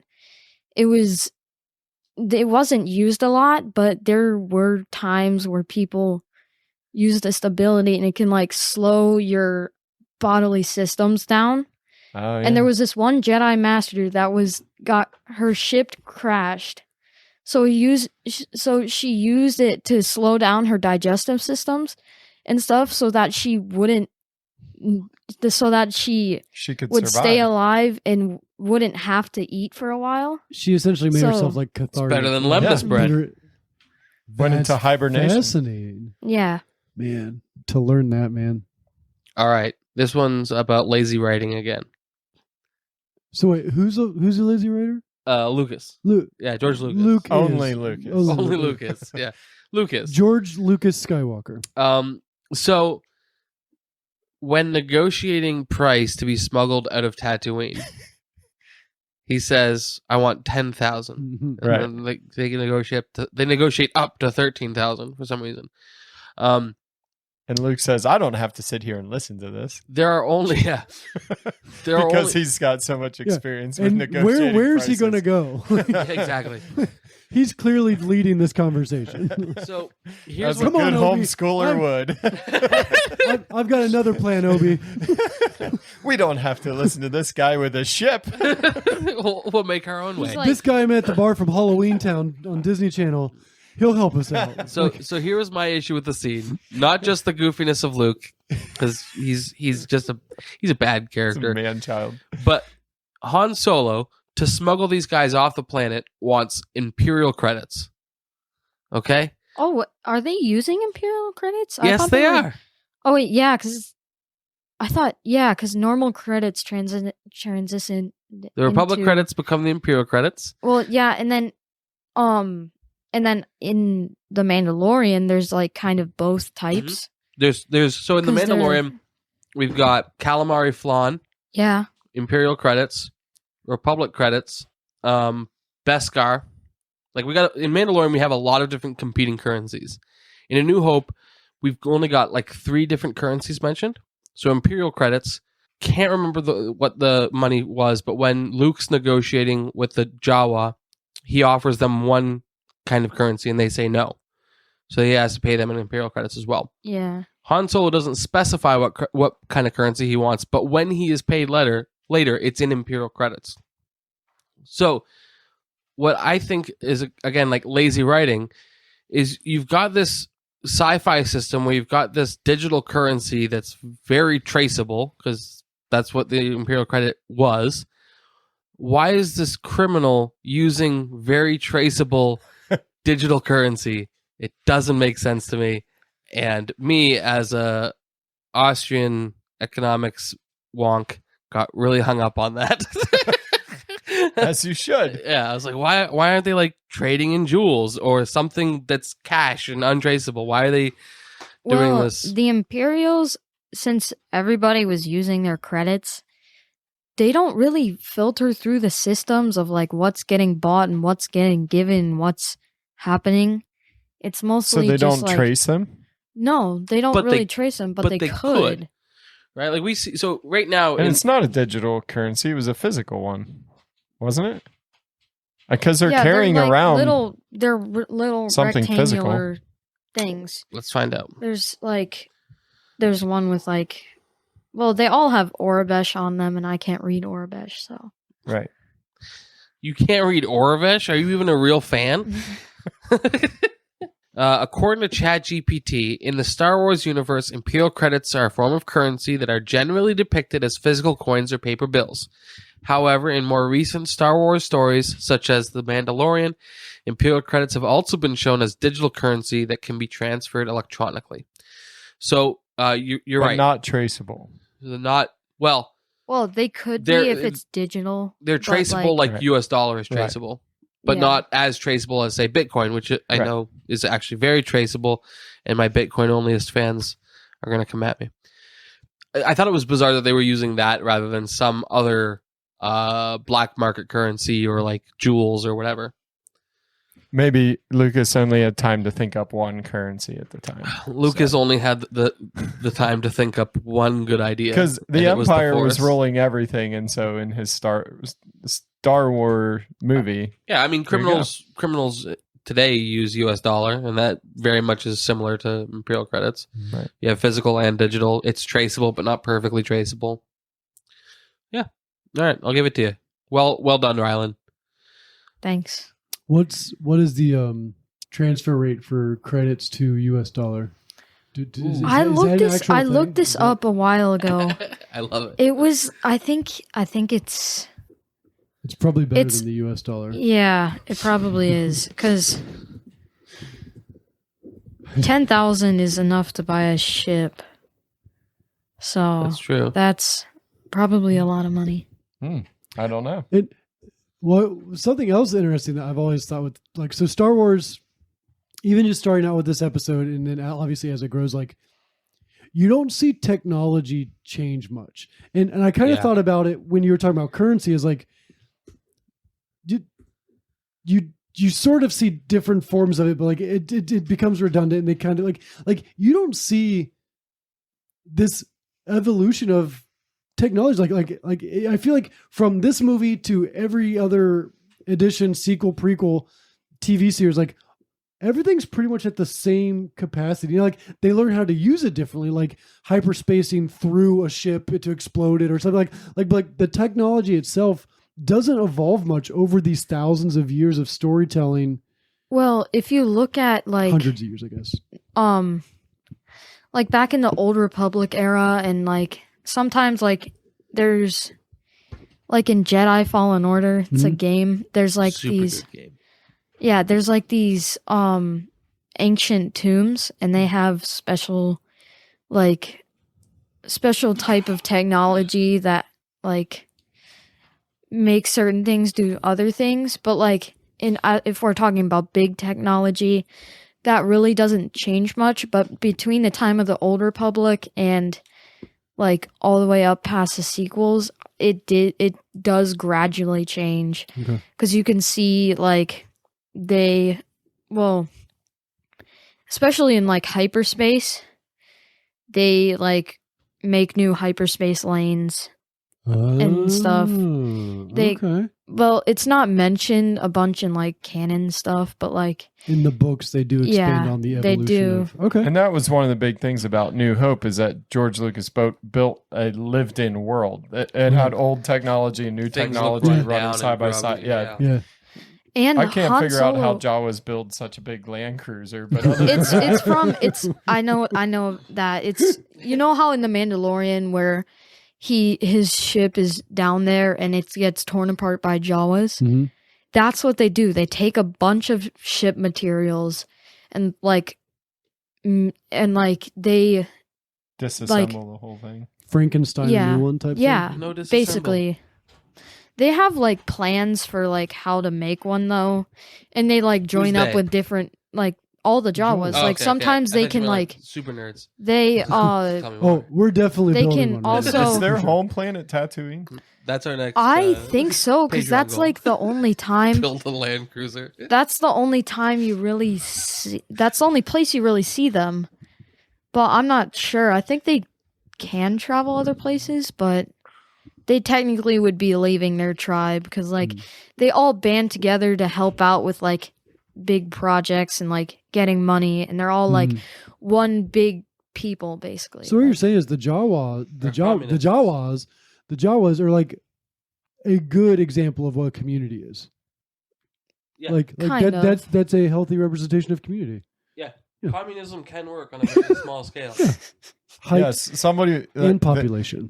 that communism works very best in your own home, and then like socialism works a little bit better in your like your friends, like in your friendships and stuff. But as you get further out, you should get more and more free.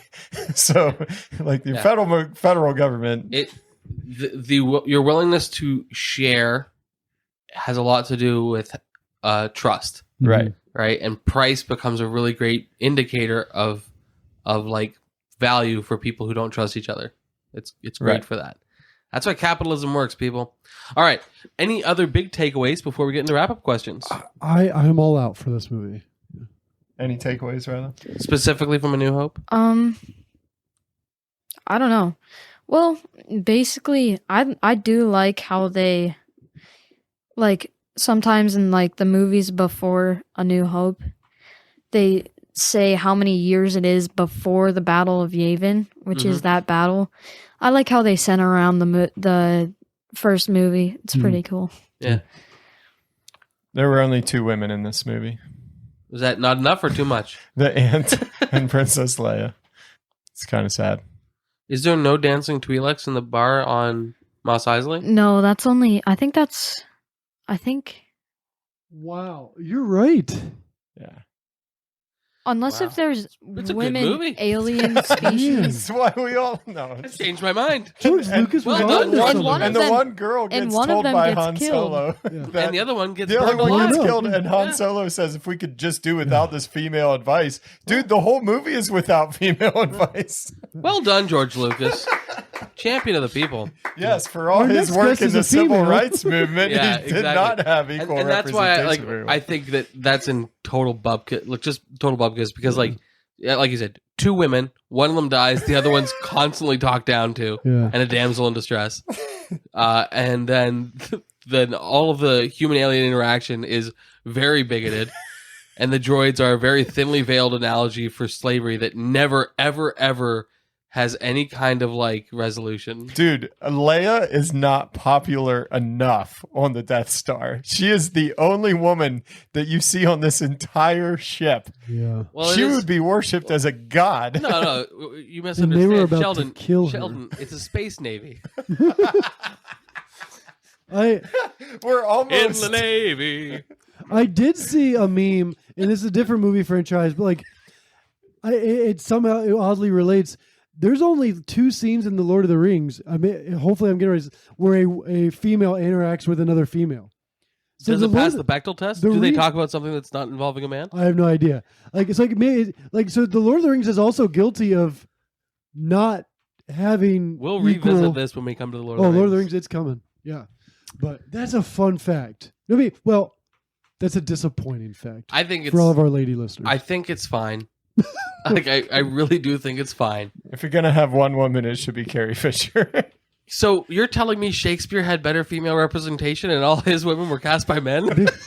They were dudes dressed as ladies. So relevant today. Aerosmith had a Can't song about comment that. on this. No, I personally, and maybe I'm speaking from my my male privilege here, it didn't impact the story for me at all. That there's no prominent women. I didn't think about it until just now. Yeah, and you're Well, arguably if there much more. was- If there was lots of women in a war, that's not something that would normally happen. Like, Whoa, whoa, whoa, whoa, whoa, whoa, whoa, whoa, whoa! Wait till you I watch mean- the Barbie movie. Yeah, also influenced by the Vietnam War. Or Wonder Woman. No, Rylan, historically you are correct. Yes. And yeah, 100%. All right, so let's sum it all up here. So, would you recommend Star Wars: A New Hope? Let's go around the table. I personally would, because it's a pretty good place to start on the Star Wars franchise. You basically get the whole idea of what's it about, and yeah, I think it is a pretty good movie and Awesome. definitely in my top 250. Oh, you're getting ahead of me, my man. All right, all right. I didn't watch Star Wars until I was an adult, and it was one of those things And you that still might I not. just avoided it. I had avoided it on purpose because I didn't have time to dive into the whole thing. Yeah, And so I would say don't bother unless you're wanting to dive into the whole world. that's a good point. Because if you're just going to watch New Hope and that's it, okay, I guess I could say I recommend it for you, but you're really going to have to spend some time. Because a lot of the things we pulled on touched on other things, and there's no real point. I like that you mentioned that. Like, it's hard to think about watching one movie with not thinking. Like, you're not going to just watch the first. Like, I don't like these movies, but like, you're not just going to watch the first Fast and Furious and be like, I'm good. No, you're going to watch it and go, okay, now I got to watch the rest. Like, yeah, that's a good point. But it's like, not even Black Widow. Like the most recent Black Widow movie, I think there's plenty of people that went to watch that enjoyed it and didn't have to watch everything else to do that. Right. New Hope, it's going to require something of you. You're going to at least watch 2 more movies after this. Do you think A New Hope is good enough on its own that if somebody just watched it, they'd be like, yeah, I'll go watch more Star Wars? Yeah, probably. I do. Okay. I do. Yeah. Nelson, what do you think? Would you recommend? It's hard because on the one You hand, love the story I love writing. Star Wars. Yeah. But I think it's not a very good movie. And but you can't enjoy Star Wars without watching Star Wars. Right. So yeah, I'd recommend it. I don't think if somebody has no interest and doesn't know anything about Star Wars, I don't think watching Just a New Hope would be enough for them to be like, let's see some more of this. I don't think it's that good. Rogue One was, but I don't know that. Yeah, I would agree with that. Rogue One is good was enough. good. Yeah. I don't know that. Yeah, New Hope necessarily. I kind of disagree with my own statement now. You guys are making some good points. I would recommend this. I'm also a fanboy. And I'm pretty sure it's come through this episode. And like, I just love this franchise. Like, there's things I disagree about it at a whole, and specifically talking about this movie, there are some things in it I'm like, yeah, that's a little rough, or like, it just, I love it. Like, it's like for me, like I would recommend it because like I'm entertained by it, I enjoy it. And I assume there's someone else out there that hasn't enjoyed it. I'm not saying it's for everyone, but I would recommend it because you don't know if you like it until you watch it. So I would recommend it on like, you should at least try. Give it a taste. All right, let me ask you guys a question. That's my job. No, hold on. I need feedback because maybe I'm looking at this wrong.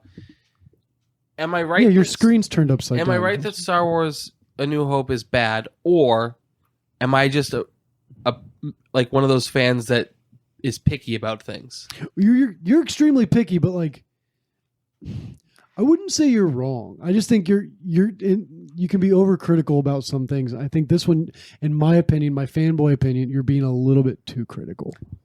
Yeah, I think I don't totally agree that it's a bad movie. But it is.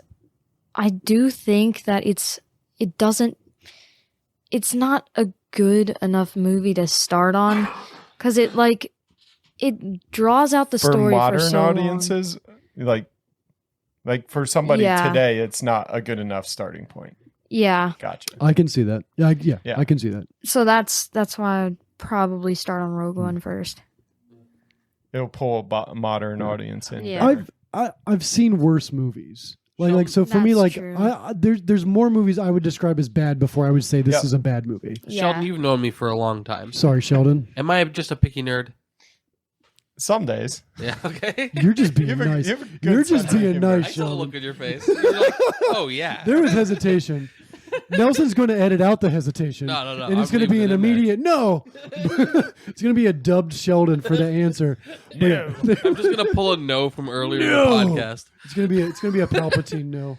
All right. Continue Next with our question. wrap-up questions. This movie is rated PG. Would you guys change the rating? No. I don't know. Well, I think I probably wouldn't change it, but like from that one scene in the cantina where there was that just bloody arm on the floor, I don't think Yeah. that's good enough. I don't think that's PG content right Looking there. at Uncle Owen's fried remains yeah, is also and a like little the gnarly. skeletons. This also and- came out when yeah. PG-13 didn't exist. It was either PG or R. Right. Yeah. It's not going to be R. No. Do you think it should be PG-13? No. No. I mean, How old were you when you saw it Probably for the not. first time? Rylan is 13. So do you think this movie is appropriate for you? Yeah, Okay. for sure. So I do watched you think it this when was I was like, appropriate for 12-year-old Rylan? yeah. What about 11 I year showed, old? it, How I old- showed it to a 10-year-old Rylan. Hey. Yeah. No, I was like Join the rebellion. 9. Yeah. Yeah. I was 9. I think You're that's- doing it right, I think that's Sheldon. I'm suitable proud age. of you. I wouldn't change the rating. I think the movie as is fine as PG. Yeah. I think if it were PG-13, it could be a better movie. We get That's it. You probably- don't like the More movie. violence. All right, next question. Has it aged well? The practical effects have aged incredibly well. And the CGI has not. Yeah. Yeah. I agree. So with that, he yeah. should have left it alone. I Oh, absolutely yeah. agree. He And, say- updated it 3 times. and we'll talk about this in the third movie of this trilogy. The whole added scenes of the partying cities because of the prequel, that was not needed. Yeah. And when they changed the actor at the end, they swapped it out with Hayden Christensen. Not needed. Who's I that? like Hayden Christensen. This is another conversation for another day. But like that was not needed. Like don't modify a new movie that's already like let it alone. Leave it alone. Let it alone. Did not Or need to do that. at the very least, if you're going to update it, don't stop producing the original stuff. Like it is impossible to find Yeah. the original. Right. There's actually a really cool community who's got 35 millimeter reels of the original ones, and they are going frame by frame, cleaning them, and it's available online, but you have to find some dubious sources for it. But it's dubious. like those notes will be in the links really below. high quality. The most dubious the of links. dubious The links will dubious be in the of notes. sources. Yeah.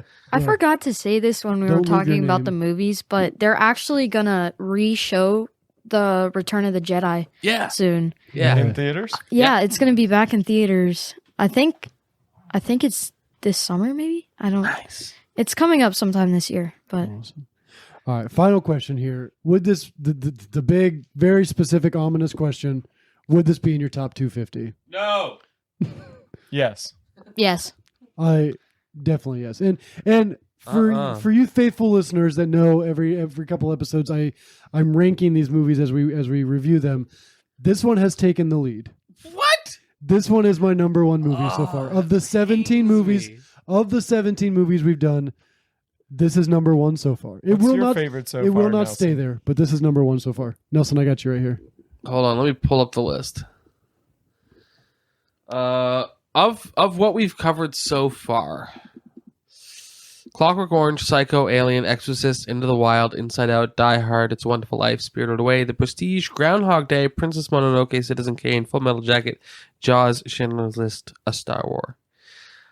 Of those, my favorite is still Into the Wild.